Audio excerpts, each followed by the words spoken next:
Hi, everybody. This is Tally Wells, and it's Sunday afternoon, and I'm answering questions for the Ask Me Anything. We are at the North Carolina Council on Developmental Disabilities.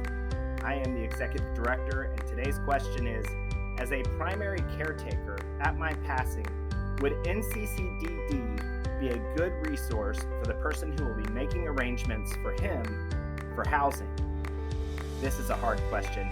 Housing is one of the greatest challenges we have for people with intellectual and developmental disabilities in North Carolina.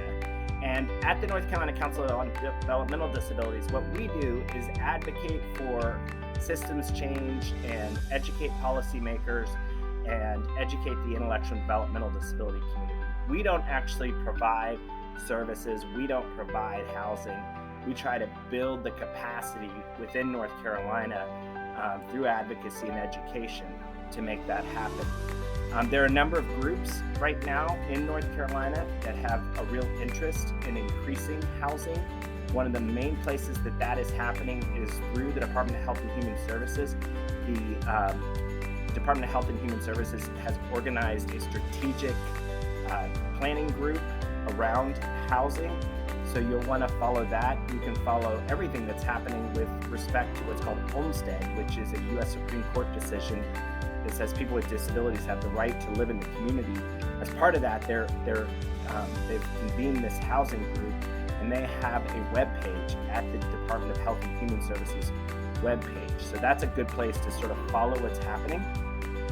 You can also be in conversation with your local LME-MCO, and you can find your local LME-MCO by going to the LME-MCO directory. You can Google search for that and have a conversation with them about housing as well. We're going to continue to be working to develop more housing resources within North Carolina, but it's a real need right now.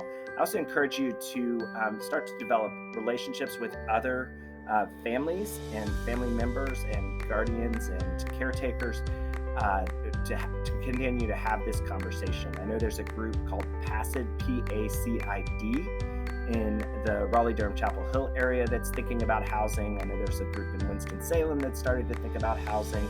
There's another organization in Chapel Hill that's thinking about housing.